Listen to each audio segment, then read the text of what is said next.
সদিচ্ছার কতটা আছে, ওনার তো মেম্বার অফ পার্লামেন্টরা আছে, তাদেরকে দিয়ে লোকসভায় বিষয়টা উপস্থাপন করে সদিচ্ছার প্রমাণ রাখেন।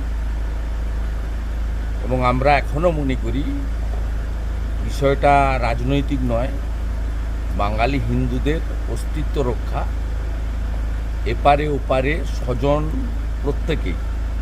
প্রত্যেকের পাশে রাজনীতির ঊর্ধ্বে উঠে দাঁড়ানো উচিত। সেটা পরিবেশ পরিস্থিতি অনুযায়ী যদি এই রাজ্যের শাসক দল বা মুখ্যমন্ত্রীও চান,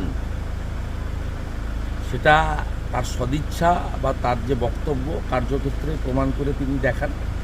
আমরা তো রাস্তায় নেমে এর প্রতিবাদ করছি। আমরা যখন বাংলাদেশ ডেপুটি হাই কমিশনে প্রথম আমি গেছিলাম এই ঘটনার পরে, তখন উনার পুলিশই 6টা ব্যারিকেড করে আমাদের আটকেছিল। উনি যখন বাংলাদেশে কোটা বিরোধী আন্দোলনের উপরে তদানীন্তন প্রধানমন্ত্রী হাসিনা ওয়াজেদ বা তার সরকার দমনপীড়ন চালাচ্ছিলেন, তখন তিনি আহ্বান করেছিলেন যারা আক্রান্ত হবেন আসুন, আমি তাদের শেল্টার করব। তখন প্রধানমন্ত্রীর কথা, পররাষ্ট্র দপ্তরের কথা, পররাষ্ট্র নীতির কথা তার মনে ছিল না।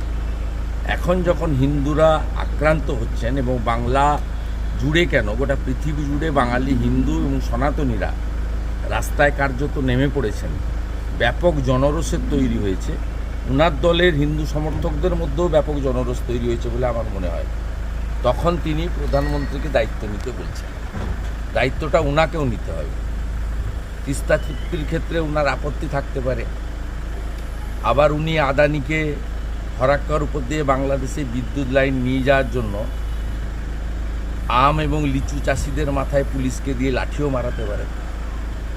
তাই একই রঙে বিভিন্ন রূপ না দেখে রাজনীতির ঊর্ধ্বে উঠে করুন। এবং আমি একজন সনাতনী হিসেবে, আমার মা বরিশাল থেকে আগত হিসেবে, আমাদের প্রত্যেকের এই অনুভূতিটা আছে, আমার মধ্যে সেটা কাজ করছে। তাই আমি সনাতনী ধ্বজ এবং জাতীয় পতাকা নিয়ে রাস্তায় নেমেছি।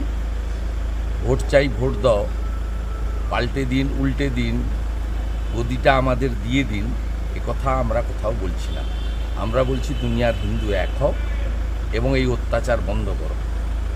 এবং আমি গত পরশুদিনই যাদবপুরে বলেছিলাম যে সমস্ত মানবিক দেশগুলি, ভারতসহ, উচিত জাতিসংঘে অবিলম্বে পিস কিপিং ফোর্স পাঠিয়ে পীড়িতদের উদ্ধার করা।